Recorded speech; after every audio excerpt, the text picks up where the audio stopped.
Salut tout le monde, alors aujourd'hui je vous retrouve pour partager mes habitudes anti-ballonnement qui ont vraiment fait la différence, c'est assez impressionnant et qui m'ont permis en tout cas de retrouver un ventre plus plat et diminuer également mes inconforts digestifs. De toute manière je vais vous montrer quelques photos avant-après pour que vous puissiez vous rendre compte. Et d'ailleurs il y a certaines études dans le cadre du SOPK qui ont révélé que les ballonnements seraient un symptôme assez courant et pas mal évoqué par les femmes atteintes du SOPK, donc je trouve ça assez intéressant. Par contre je tiens quand même à préciser que la sphère intestinale c'est assez délicat dans le sens où chaque personne est différente et il peut avoir une multitude de causes qui peuvent être en lien avec les problèmes intestinaux, donc vraiment ne pas hésiter à consulter. Donc je parle vraiment de ma propre expérience et des habitudes qui ont marché pour moi par rapport à mes propres inconforts digestifs, donc faut vraiment pas négliger le fait de consulter, surtout si c'est quelque chose qui dure dans le temps et qui est douloureux. En tout cas tant mieux et j'espère que mes conseils pourront vous aider, c'est avant tout le but de ma chaîne. Donc c'est parti, je vous partage tout ça. Alors, pour commencer, ces dernières années, j'ai remarqué que j'avais de plus en plus d'inconfort digestif comme les ballonnements, la constipation ou même inversement. Et c'est vrai que des fois, c'était vraiment hyper impressionnant. J'avais vraiment comme le ventre d'une femme enceinte. Et même pour vous dire, vous avez peut-être trouvé ça un peu ridicule, mais il m'est arrivé de faire des tests de grossesse. Alors en plus avec le SOPK, comme on n'a pas forcément des fois des règles hyper régulières, donc voilà, voilà pour vous dire que vraiment en quelques jours, je pouvais avoir le ventre qui gonflait de manière impressionnante. Par exemple sur cette photo, j'avais une grosse crise de ballonnement et aussi de rétention d'eau. J'avais vraiment le ventre gonflé pendant plusieurs jours et en plus de pas être, je trouve, très esthétique, et bah c'est aussi hyper inconfortable. Donc voilà, je voulais vraiment remédier à ça parce que voilà, ça devenait de plus en plus régulier. Donc j'ai décidé d'observer quand mes ballonnements apparaissaient de manière précisément et mettre en place aussi des habitudes afin de les diminuer. J'ai aussi remarqué que dans mon cas, certains aliments pouvaient aussi favoriser mes ballonnements, les accentuer également.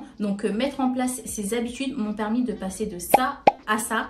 Donc voilà, c'est pas mal impressionnant et je suis vraiment contente parce que déjà de 1, je me sens beaucoup mieux au niveau de ma digestion, de mon transit et aussi de manière esthétique, bah voilà, c'est beaucoup plus confortable on va dire. Donc la première habitude que j'ai mise en place, c'est d'adopter une alimentation anti-inflammatoire. Franchement, ça m'a beaucoup aidé. Alors une alimentation variée et équilibrée, riche en fibres, en fruits et légumes, en antioxydants, en protéines maigres et aussi riche en bonnes graisses comme les acides gras oméga 3. Donc voilà, c'est vraiment une alimentation que j'ai adoptée de manière quotidienne.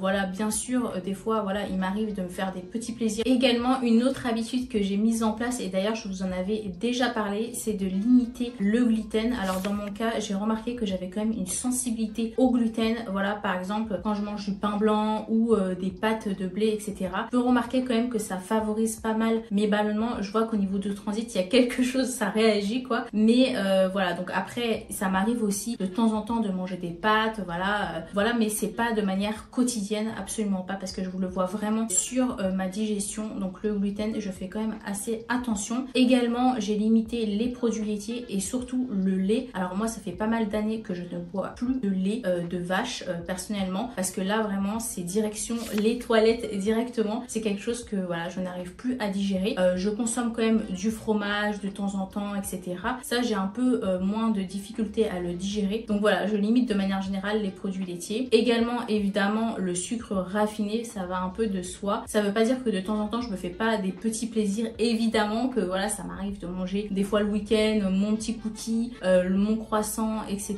de temps en temps, évidemment. Le tout, c'est d'avoir une approche quand même équilibrée et réaliste quand même. J'ai aussi remarqué que certains aliments, comme je vous l'avais dit, pouvaient favoriser mes ballonnements. Par exemple, le poivron. Chez moi, quand j'en mange en petite quantité, bah ça passe bien. Mais si j'en mange en trop grande quantité, et bah là je vais voir que ça va pas mal favoriser des ballonnements et des inconforts digestifs. Donc je vous invite aussi à observer s'il y a des aliments qui peuvent favoriser vos ballonnements. Voilà, et des fois en manger en petite quantité, bah vous n'allez pas forcément avoir beaucoup d'incidence, mais en plus grande quantité, bah ça peut occasionner certains inconforts digestifs. Voilà, donc je pense que c'est important d'observer quand ces ballonnements apparaissent. Voilà. Également un autre élément que j'ai récemment intégré dans ma routine, donc là ça fait un peu plus d'1 mois maintenant, c'est la L-glutamine, donc un acide aminé très connu pour favoriser la santé intestinale et pour renforcer le maintien de la barrière intestinale. Donc ça c'est vraiment hyper intéressant, par exemple dans le cas de l'hyperperméabilité intestinale. Elle a aussi un rôle en quelque sorte protecteur et elle aide à améliorer la digestion et à réduire par la même occasion les ballonnements. Donc personnellement, alors je sais pas du tout si c'est psychologique ou quoi que ce soit, mais j'ai déjà remarqué là avec un peu plus d'1 mois de cure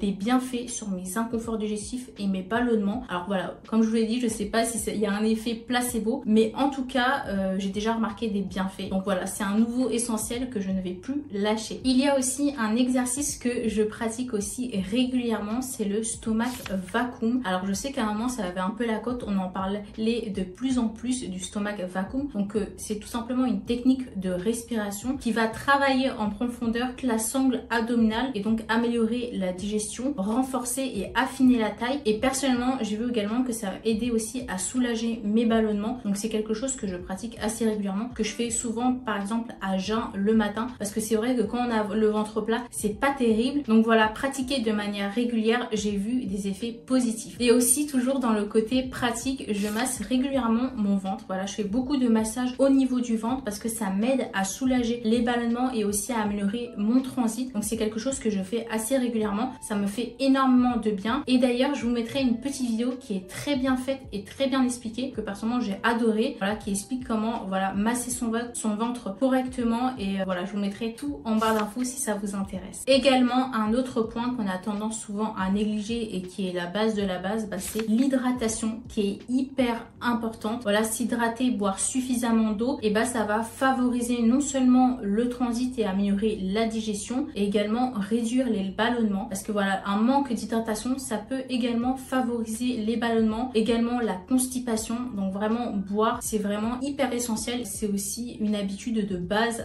Voilà. Et d'ailleurs en parlant d'hydratation, je bois aussi pas mal de tisanes parce que voilà, il y a aussi des tisanes qui sont reconnues et réputées pour le confort digestif et réduire aussi les ballonnements. Voilà, je parle essentiellement par exemple de la tisane de menthe poivrée, de gingembre et aussi de fenouil, voilà, qui sont assez réputées pour améliorer le confort digestif. Donc vraiment il y a l'effet hydratation et aussi bienfait, donc j'en bois régulièrement. De toute façon je suis une grande fan de tisane et de thé en règle générale. Donc voilà, aussi boire des tisanes ça peut être aussi un moyen de s'hydrater un peu plus facilement également. Une autre habitude également qui est au début et pas du tout évidente à mettre en place quand on n'a pas l'habitude, c'est de prendre le temps de manger, d'éviter d'engloutir son repas et de manger trop rapidement, parce que ça peut favoriser les ballonnements et les inconforts digestifs. Comme vous le savez ou pas, moi à l'époque je faisais beaucoup d'hyperphagie, donc je mangeais très rapidement une grosse quantité de nourriture et voilà, là j'avais beaucoup de ballonnements, d'inconfort digestif. Mais même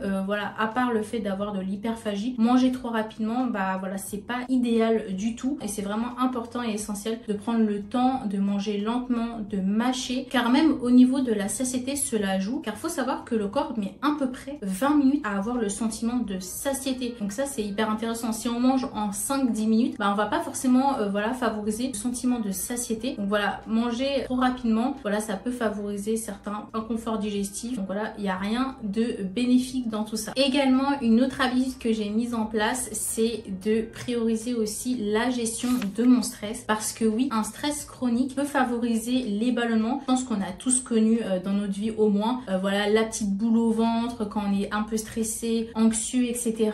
Voilà, on a envie d'aller aux toilettes, on a le ventre qui gonfle, on se sent très inconfortable. Voilà, le stress peut avoir quand même une incidence sur le système digestif. Donc c'est vraiment essentiel d'apprendre à gérer son stress, de favoriser de manière générale la relaxation de manière quotidienne. Donc moi c'est quand même quelque chose que j'apprends à faire, qui est pas forcément évident. Voilà, de toute façon on ne met pas en place des habitudes comme ça en un claquement de doigts. Donc voilà, moi je pratique par exemple le yoga, j'ai beaucoup de techniques aussi de respiration, apprendre à réguler ma respiration. Je pratique aussi beaucoup des séances d'hypnose que j'écoute, etc. Favoriser la relaxation aide à réduire les inconforts aussi digestifs. Également, manger suffisamment de fibres m'aide aussi à améliorer ma digestion, également à favoriser l'équilibre de la flore intestinale. Donc voilà, manger des fibres suffisamment, voilà, on recommande en règle générale 30 à 45 grammes par jour de fibres, parce que voilà, c'est vraiment essentiel. Moi je sais que par exemple je mange assez souvent des graines de chia, des légumes voilà frais, des fruits. Vraiment faut pas négliger du tout l'aspect fibres. Et en plus les fibres, ça aussi améliore la satiété, donc c'est aussi bénéfique et on le sait, ça a aussi des grands bienfaits au niveau de la digestion. Voilà, si vous avez tendance par exemple aussi à être constipé, etc.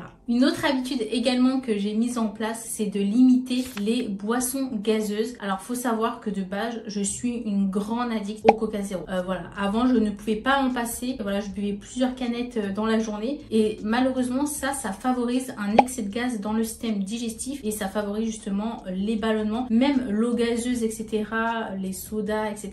Donc c'est quelque chose que j'ai réduit. Enfin, je ne pouvais pas ne pas parler des probiotiques en supplément, surtout dans le cadre de la santé digestive. Surtout ces dernières années, ils ont de plus en plus la cote, les probiotiques. Alors personnellement, moi je me supplémente pas encore en probiotiques, mais j'envisage quand même sérieusement de commencer une cure car les probiotiques sont très réputés pour contribuer à l'équilibre de la flore intestinale, au microbiote, aident à réguler le transit et aussi notamment à réduire les ballonnements. Voilà, ils ont énormément de bienfaits. D'ailleurs, je sais que la marque française Dijon est assez reconnue pour ses probiotiques, donc je pense que je vais pas tarder à faire une cure. Dites-moi et n'hésitez pas en commentaire à me dire si vous avez déjà fait une cure de probiotiques et si vous avez constaté aussi des bienfaits. Franchement, ça m'intéresse. Donc voilà toutes les habitudes que j'ai mises en place évidemment petit à petit. Voilà, on va évidemment à son rythme. C'est vraiment des habitudes pour moi qui ont changé tout, vraiment, mais vraiment tout. Ça m'a aidé à retrouver un ventre plus plat, à réduire mes inconforts digestifs, à réduire mes ballonnements. Donc voilà, j'espère que mes conseils pourront aussi vous aider et que vous pourrez piocher par-ci par-là. Et n'hésitez pas également à laisser un like vraiment pour le soutien de ma chaîne. Je pense que c'est hyper important de soutenir la sensibilisation au SOPK qui est une condition très courante mais très peu reconnue. Donc voilà, c'est important quand même de soutenir tout ça. Ma plus belle récompense, c'est de pouvoir en tout cas vous aider des femmes atteintes du SOPK, qu'on puisse tous se soutenir, partager, parce que voilà, je trouve ça beaucoup trop important. Donc voilà, n'hésitez pas également aussi à laisser un commentaire, je me ferai un plaisir de vous répondre et de vous lire comme d'habitude. Donc voilà, je vous retrouve bientôt pour une prochaine vidéo. Prenez soin de vous.